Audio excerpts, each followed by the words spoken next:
Coeli. Nous sommes avec Daniel Zaidani du Rassemblement national. Bonjour et merci d'être avec nous. Bonjour, Daniel Zaidani du MDM d'abord, ma chère amie.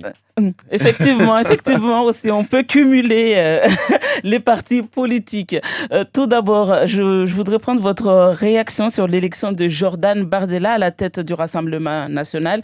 Lui que certains accusent d'avoir un discours trop droitier et identitaire.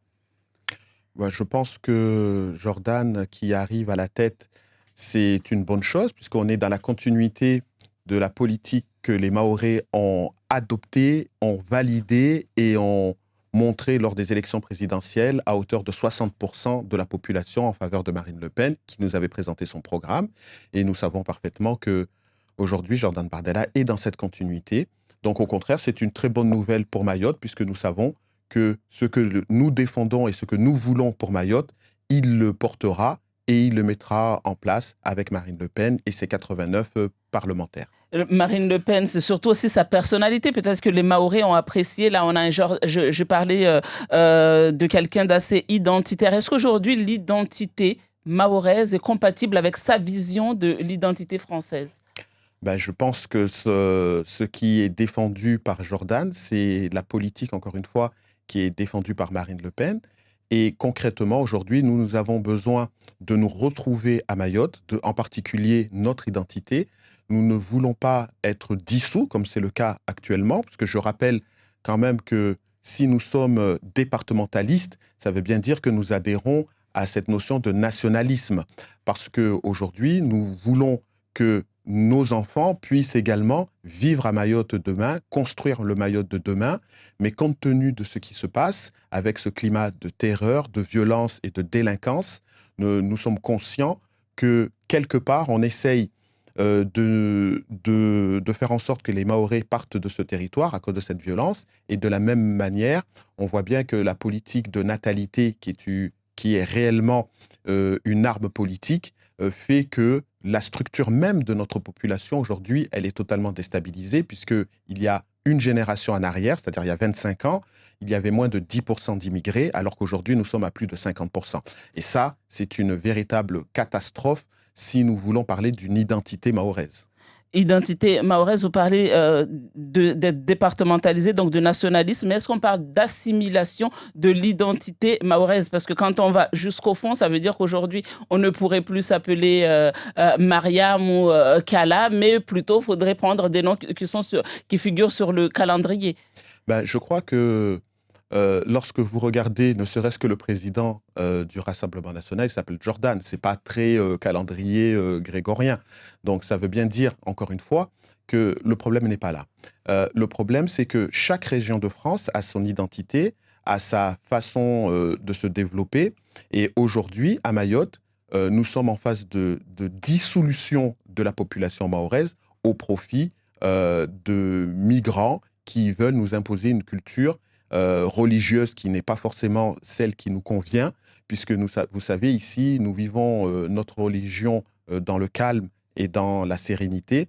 Et aujourd'hui, si vous voyez que les Mahorais préfèrent maintenant vivre à La Réunion et en France, c'est parce que le climat de terreur n'est pas au rendez-vous. Parlons du nouveau projet de loi immigration.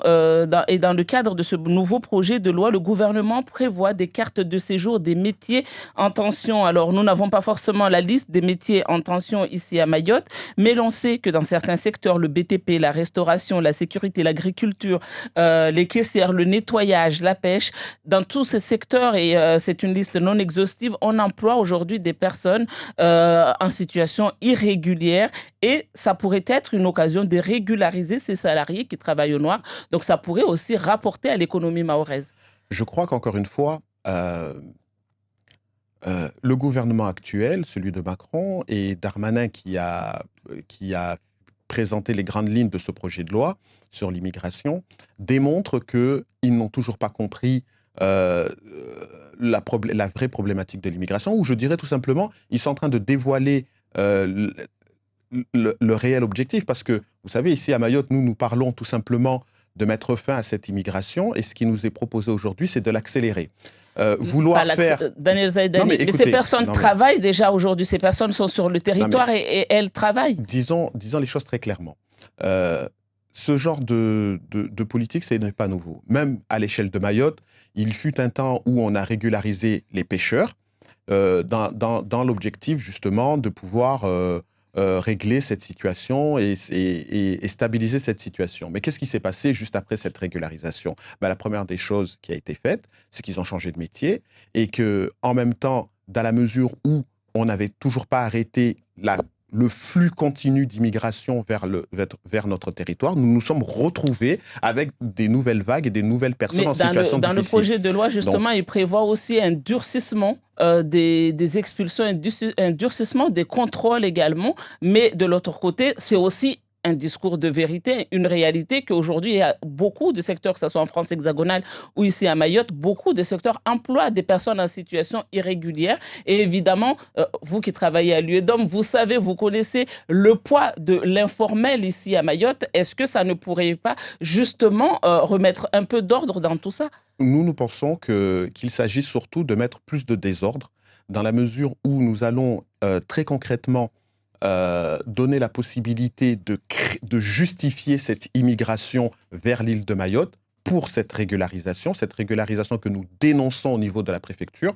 Pour nous, la préfecture devrait régulariser les situations des personnes qui rentrent sur le territoire avec un visa pour obtenir une carte de séjour. Mais toutes les personnes qui rentrent sur le territoire de manière clandestine et qui sont régularisées par la préfecture, ça veut dire c'est un appel à venir clandestinement sur le territoire de Mayotte. Si ces secteurs, attention, comme vous le dites, sont occupés par des personnes qui sont en situation irrégulière, la réalité, c'est surtout parce qu'ils acceptent des conditions de travail particulièrement difficiles, avec des salaires extrêmement bas.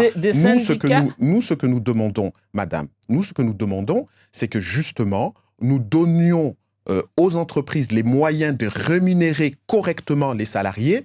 Si nous avons mis en place dans le secteur public l'indexation, c'est bien parce que nous savons que le pouvoir d'achat à Mayotte s'amenuise jour après jour. Certains syndicats applaudissent et accueillent vraiment avec bienveillance ce projet de loi parce que ça serait aussi un moyen de changer la vie de salarié et surtout, ça ne sera pas à l'employeur de faire la demande, mais au salarié parce que jusque-là, maintenir un salarié dans une situation de clandestinité, ça pouvait aussi avantager l'employeur. Là, c'est l'amélioration également des conditions de vie des salariés. Ce que nous voulons, c'est d'abord défendre les Mahorais. Effectivement, à Mayotte, il y a beaucoup de chômage. Et pourquoi dans ce secteur, dans ce cas-là, il n'y a pas de Mahorais? Effectivement, à Mayotte, il y a énormément de chômage et nous avons énormément de jeunes qui ne demandent qu'à travailler. Mais encore faut-il que nous leur donnons les conditions correctes pour travailler. D'abord, la rémunération, ensuite, les horaires. Donc, si vous allez regarder de plus près, dans certains métiers où on prétend qu'on ne peut pas trouver de Mahorais, c'est parce que la rémunération n'est pas là, c'est parce que les conditions de travail ne sont pas là, et c'est qu'au final, seules des personnes en situation irrégulière pour régulariser leur situation juridique acceptent ces métiers-là. Donc s'il s'agit aujourd'hui d'institutionnaliser ce phénomène, moi je dis non, parce que moi, si j'ai été élu, c'est d'abord pour défendre les Mahorais. S'il doit y avoir des améliorations, ce que nous proposons, c'est d'abord de faire en sorte que nous puissions mettre en place une défiscalisation qui permettrait aux entreprises locales d'améliorer leur rémunération. Et ça leur permettrait soit de faire des recrutements, soit d'améliorer la rémunération des salariés. Mais ça aussi, Daniel Zaïdani, ça n'est pas sûr aujourd'hui s'il y a une défiscalisation. Rien ne dit que ça sera forcément... on verra une répercussion sur le recrutement. Alors moi, je vais être très clair, je suis totalement défavorable à ce que, à Mayotte, on privilégie la régularisation des clandestins pour aller occuper des emplois qui pourraient être occupés par des Mahorais. Vous savez, moi, je suis élu depuis une dizaine d'années. Toutes les personnes que je rencontre quotidiennement dans le cadre de mes fonctions me parlent d'un seul sujet. Ils veulent travailler dans la dignité. Vous savez, même le RSA, les Mahorais ne courent pas pour aller s'inscrire pour avoir le RSA. Ce que les Mahorais demandent, c'est d'abord qu'on crée de l'emploi et un emploi qui leur permette de vivre dans la dignité. C'est surtout aussi parce que le RSA est très bas par rapport aussi aux contraintes administratives pour l'avoir. Lorsque vous allez regarder dans ces secteurs dits « attention », vous vous rendrez compte qu'effectivement, il y a énormément de personnes issues de l'immigration parce que les rémunérations sont basses, parce que les conditions de travail sont dures, parce que l'amplitude horaire proposée est importante et on le dit peut-être pas assez souvent, parce qu'ils sont payés pas forcément à la fin du mois, mais parfois avec 1 mois, voire 2 mois de retard. Ce qui veut dire que ces personnes qui occupent ces postes-là, s'ils acceptent cela, c'est parce que avec leur CDD, avec leur CDI, ils vont à la préfecture et ils prétendent à la régularisation. Il n'y a pas besoin de cette loi. Cette politique, elle est déjà menée à Mayotte et c'est ce que nous dénonçons tous les jours. Et je me fais le porte-parole des Mahorais pour dire que si maintenant il veut officialiser ce qu'ils font déjà à Mayotte, nous disons non, nous n'en voulons pas. Toujours dans le cadre de ce projet de loi, le président Emmanuel Macron dit qu'il pourrait aussi s'agir d'une meilleure répartition des étrangers accueillis sur le territoire, notamment dans les espaces ruraux qui, eux, sont en train de perdre de la population. Ça pourrait être bénéfique pour nous ici à Mayotte, parce qu'on sait qu'il y a les cartes de séjour territorialisées. Peut-être qu'on pourrait, du coup, là aussi, c'est un travail pour nos parlementaires, mais faire sauter les cartes de séjour territorialisées. Le territoire de Mayotte est très petit, on pourrait faire partir ces personnes vers la France hexagonale. Madame Kala, disons-nous la vérité. Le ministre de l'Intérieur est venu sur Mayotte il y a moins de 3 mois. Cette question sur le séjour territorialisé lui avait été posée. Il nous a très clairement répondu qu'il était totalement défavorable parce qu'il ne voulait pas favoriser l'émigration sur l'île de Mayotte parce que considérant que ça allait être un facteur qui allait aggraver la situation. Donc la réalité, c'est qu'il ne le proposera pas à Mayotte. Et c'est aussi pour cela qu'en parallèle, ils sont en train de négocier cette fameuse loi sur la différenciation. Parce que je vous rappelle que la différenciation, ça veut bien dire pareil, mais différent. C'est-à-dire français, mais avec des différences. Et cette différenciation, ce sera justement pour ne pas que ces immigrés qui sont à Mayotte puissent se rendre en métropole, qu'on puisse répartir ces immigrés vers la métropole.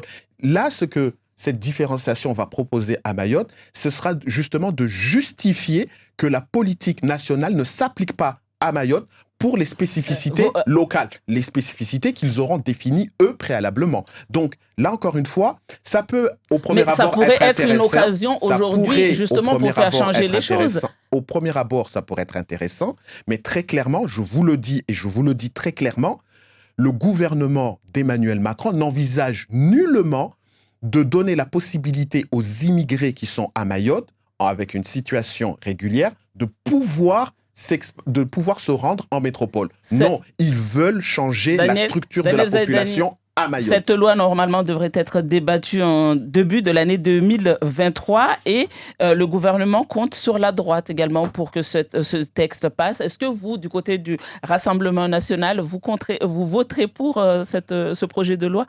Alors là, je peux vous le dire sans aucune ambiguïté, ce projet de loi tel qu'il est proposé ne répond pas du tout aux aspirations des Mahorais. Et moi, je demande, au-delà du Rassemblement national, que les parlementaires mahorais se rangent auprès du Rassemblement national pour refuser cette loi. Parce que, encore une fois, ça ne répond pas à ce que la population mahoraise veut. Nous ne voulons pas de cette régularisation des clandestins perpétuels à Mayotte. Nous voulons le renvoi de ces clandestins sur ce territoire. Vous savez, nous sommes aujourd'hui dans une situation de grande violence, de grande intimidation de notre jeunesse, parce qu'on veut faire peur à la jeunesse mahoraise, on veut que cette jeunesse mahoraise quitte ce territoire. Et dans ce que je défends, c'est que nous voulons que nous donnons les moyens aux policiers de pouvoir faire leur travail, notamment sur la petite terre. Mais aujourd'hui, si le projet de loi permet réellement de transformer la petite terre en zone police, Koungou en zone police, d'augmenter les effectifs de manière significative pour lutter contre l'immigration, là, je pourrais encourager à ce qu'on vote la loi. Mais aujourd'hui, il n'y a aucune mesure qui donne un espoir de lutter contre l'immigration clandestine nouveau à Mayotte. Donc cette loi Daniel est mauvaise Zaidani, pour Mayotte, donc il ne faut pas la soutenir. Dernière question en retour ici à Mayotte. Vous êtes le conseiller départemental de Pamandzi, chef de file, j'ai envie de dire, de l'opposition au département, mais votre binôme, Sohaïra El Haddad, a rejoint les rangs de la majorité. Est-ce que ça vaut toujours le coup aujourd'hui d'être dans l'opposition, sachant que vous n'arrivez même pas à former un groupe? Ce qui est important, vous savez, encore une fois, c'est de défendre ses idées. Moi, je suis clair, je viens sur votre plateau et je défends des idées. Si l'idée qu'on fait de la politique, c'est simplement être dans une majorité pour pouvoir accéder à des avantages personnels, ça ne m'intéresse pas. Ce que moi je défends, ce sont une politique, ce sont des idées, même si cela fait que par moment, je dois être à contre-courant, même de ma binôme, qui au final est plus intéressée par ce elle peut gagner dans cette majorité. Vous savez, je m'attends très bien avec Ben Issa, c'est quelqu'un que je connais depuis plusieurs années, il avait été dans ma majorité, nous échangeons régulièrement, mais il est clair qu'il y a des sujets sur lesquels nous avons des désaccords, et par moment, il faut savoir se les dire. C'est ce que je fais. Le projet de loi sur la différenciation, par exemple, c'était un projet de loi pour lequel je me méfie énormément. Donc vous pensez qu'il n'aurait pas dû signer l'appel de Fort-de-France? Je pense que ça aurait dû préalablement faire l'objet d'échanges sur le territoire, parce que cela ne l'engage pas que lui, cela engage toute la population, et nous savons pertinemment que les personnes qui ont signé avec lui l'appel de Fort-de-France, eux, veulent l'autonomie. Merci beaucoup, Daniel Zaidani. On a même dépassé d'1 minute le temps qui nous était imparti. Merci beaucoup d'avoir été l'invité de Zakweli ce matin. C'est toujours un plaisir de répondre à vos questions.